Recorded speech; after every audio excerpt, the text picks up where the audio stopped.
Bitcoin is worthless artificial gold. I think I should say modestly that I think the whole damn development is disgusting and contrary to the interests of civilization. This is just a beanie baby that runs on coal. And I agree. I would short it if there was an easy way to do it. These men all share one thing in common. They are all citizens of advanced economies, with property rights, free speech, a functioning legal system, and stable reserve currencies. Only 13% of our planet's population is born into this. Is there any chance for a deal in these talks today between Russia and Ukraine? The other 87% are born in a country with a weak currency or authoritarian regime. These critics are missing the big picture. Anyone with access to the internet can participate in Bitcoin.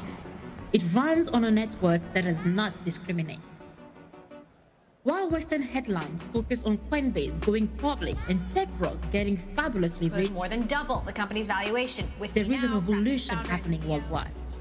For Gates, Munger, and Buffett, Bitcoin is rat poison squared. The price, it's above 50,000 now. Where do you think it's going? But for Ire from Nigeria, Mo from Sudan, and Carl from Ethiopia, Bitcoin is much more. I'm hopeful for Nigeria's future. I've seen Bitcoin's potential firsthand. Bitcoin allowed us to fight SARS, a notorious unit of the Nigerian police with a long record of abuses. In October 2020, I joined the Feminist Coalition, which began accepting donations via Flutterwave, a fintech product. This started off well enough, but then the regime started cracking down. Our bank accounts were shuttered. Bitcoin was the only option left. There was no other way to receive, store, and spend money. This was an eye-opening moment. We ended up setting up a BTC Pay server to process donations from around the world. But Ire isn't the only one with hope for the future. For Kalkasa in Ethiopia, Bitcoin is about bridging the gap between the upper and lower classes in a corrupt system. Wages do grow, but not on par with inflation. Salaries in urban areas have perhaps doubled over the past decade, but goods have gone up by 3 to 5 times. The upper classes use the dollar as their unit of account, but the poor outside the city, well, dollars are officially illegal for them. Kasa's brother was arrested for simply having a $20 bill in his pocket, but the arrest wasn't enough to stop Carl. I created a Telegram group where I pay freelancers, graphic designers, and translators based in Ethiopia with Bitcoin. In America, most people treat Bitcoin as an investment or as a savings account, but here I'm using it as a medium of exchange. It's part of my life. Under the gold standard, Sudan was a stable economy. 3 Sudanese pound once bought you $1. There was a successful middle class in Khartoum. But what happened after that in the 1960s and the 70s, and continue to happen until today, is that the central bank is taking over and devaluing the currency. Today the inflation is more than 400%. The average citizen is watching their wages stagnate and the cost of living is rising. While Omar al-Bashir and his cronies managed to accumulate massive wealth in form of real estate and bank accounts in foreign banks. What Mo describes is the Cantillon effect, a systemic plague wherein those closest to the source of the inflation profit, while the rest suffer. Many Sudanese people are starting to use Bitcoin as a tool to escape corruption and as a lifeboat to survive this economic crisis. Now, that is not something I think the world needs. There is something inherently not credible about creating hundreds of billions in virtual wealth with nothing ever actually being accomplished. Bill Gates, Charlie Munger, Warren Buffett, they don't like the technology behind Bitcoin because it's coming to seize a place in the global stage that they used to have just for themselves. Liberation technologies should be invested in, not shorted. And for those comfortable in the dollar bubble, it's time to check your financial privilege. Previous money that you had means worth nothing, literally trash. What she just described to you in 2009 is known as demonetization. So cash can help people, and it does help people around the world. lot of people save around the world, especially in dollars, under their mattress or somewhere in their house. But there's a very cruel way that the government can even take that from you, and that's, again, called demonetization, where they say, oh, all that money, that's no longer worth anything anymore. The more I learn about Bitcoin, the more I realize if every person can be their own bank, I'd much rather always deal with just Bitcoin. So I call the Bitcoin the currency of decolonization, because we have never really had the opportunity to have a currency that aids us both in attaining our economic freedom, but also our political freedom. Just remember, it's not just freedom money, it's refugee money, it's decolonial money, and it's peace money. Now, the bad news is that the US and Japan and the UK and the Euro bloc, they're going exactly the same route as my country went in the 80s. It's exactly copy-paste. You could just change the numbers, but the graph would be the same.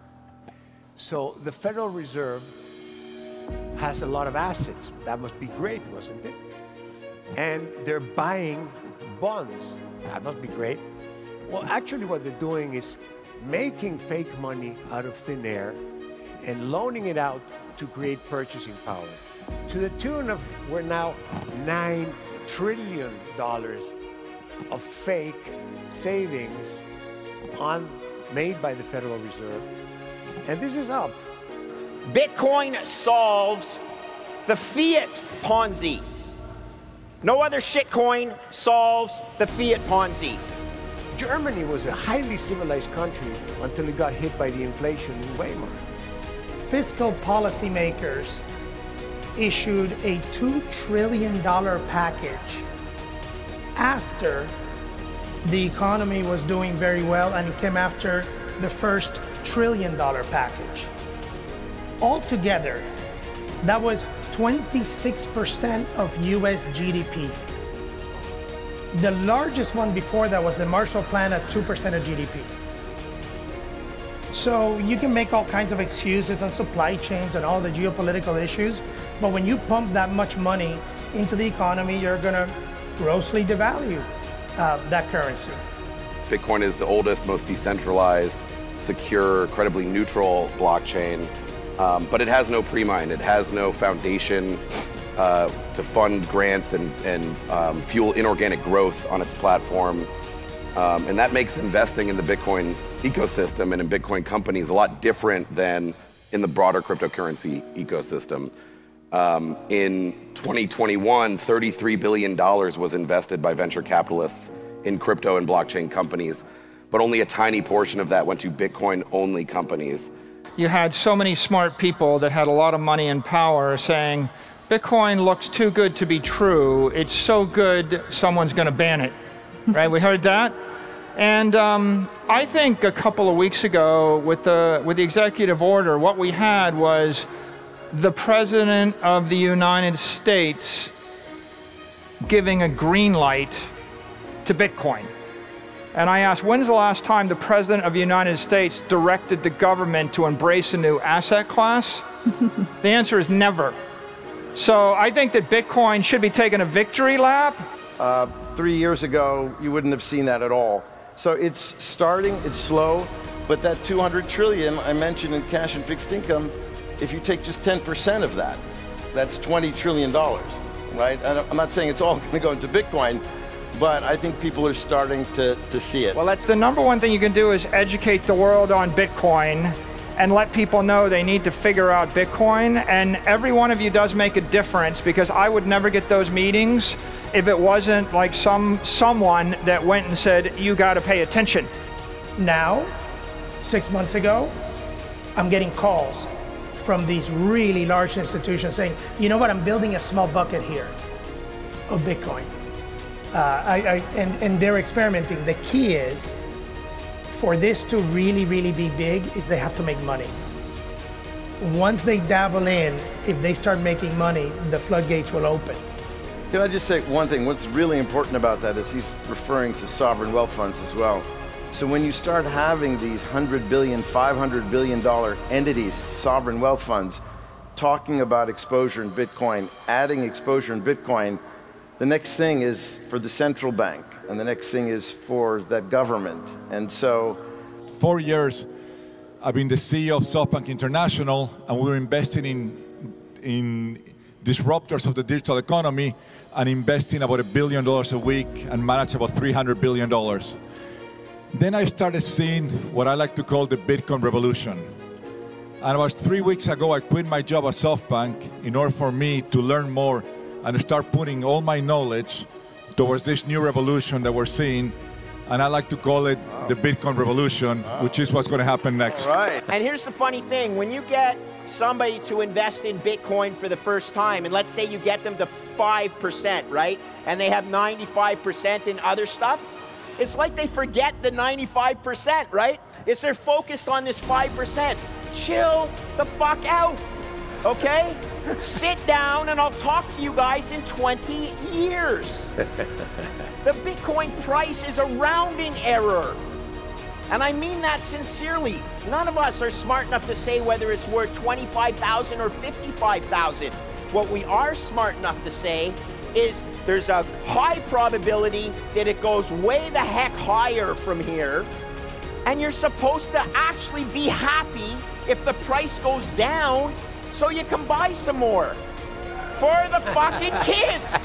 For the kids. I agree. For the believers. Okay. You have a new forced disruption, which is a whole digital currency, which is being led by Bitcoin. And that's just incredible. The fact that we're going to be able to transact on a peer-to-peer basis without these central intermediaries that attack our privacy and that attack our ability to just send our assets from whoever we want to whoever we want. This is like being in the internet in 1994. Right. And if we all knew what happened to the internet in 1994, a few people have turned into the richest people in the world by betting on the internet in 94. And I think Bitcoin, where it's today, is basically where the internet was in 94, 95 from an adoption curve.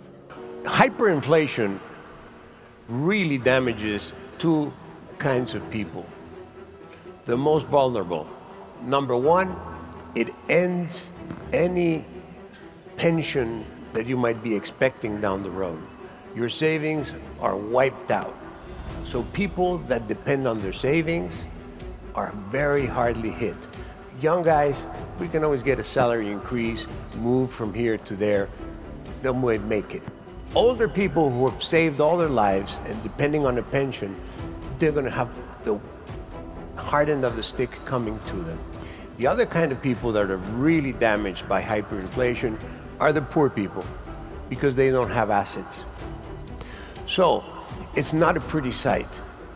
And we should be able to point the finger at who's responsible for this. Because if you and I go around there printing money, we get put in jail for fucking counterfeiting, right? And they get promoted to the Treasury. When I hear all these criticisms from the establishment in financial services about, oh, this is used by bad people and fraud and this, come on. This is a group of phenomenal people that want what is right, that want freedom, that want democracy, that want to cross borders. It is just an awesome movement, and you're here, and of course the adoption is going to increase over time. What do you think? Is it going to go down? Do you think less young people are going to be involved or more? No brainer. Do you think the dollar is going to go up or down? When there was money that was sent to the truckers in Canada, the government seized all that money because they used traditional ways. When we send money to help people in Ukraine and we've used Bitcoin, that money is getting there and absolutely no Russia or nobody can stop us from sending money to Ukraine. So it's been an incredible use. And as I said before, I mean, young people, you can get over it because you always get a good job, you can get another job, you can move. There's always a future for young people. But for older people, people who are looking forward to living from their savings and from their pension money, they're going to be wiped out. And this is very, very unfortunate. Also, the poorest people, the people who don't have assets, don't have home, don't have cars, don't have stocks, they'll just have the money in the pocket. They're going to be wiped out.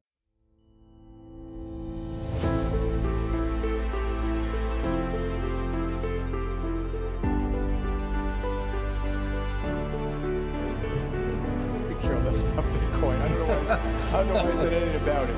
I don't personally understand the value of something that has no actual value. Okay?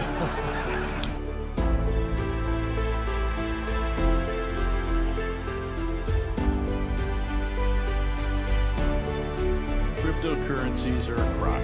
What social benefit? They help terrorists, criminals move money around the world. They help tax evaders. They help startup companies commit fraud. Crypto poses a wide threat to financial stability, to investor protection, to our economy. But we also know that crypto provides a new payment option for criminals and cheats. Hey, regulators, get up off your duffs and get in on this. We need the SEC, we need the Fed. I look for colleagues to join with me in introducing a bill to outlaw cryptocurrency.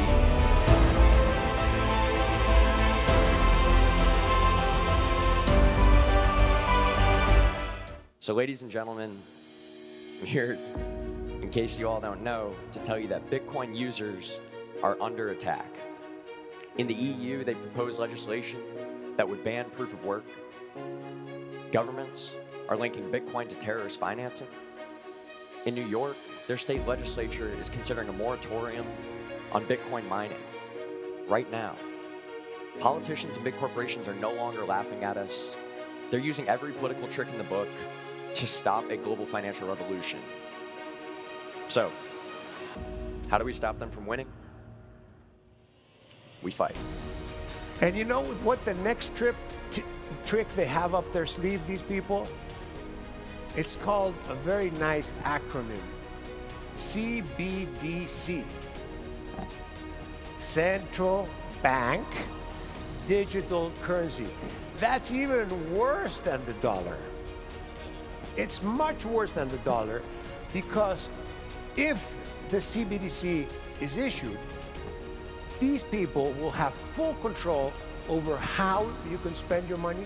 How? For example, oh, smoking is really bad. I like cigars. No. CBDC currency would not be good for a cigar. Of course, partying after 2 a.m., no, forbidden. No money after 2 a.m. Whatever. They think it's a bad idea.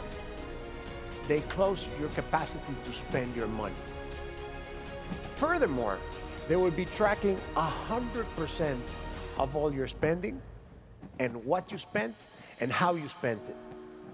And my last point to you, you do not sell your Bitcoin. Thank you. Thank you.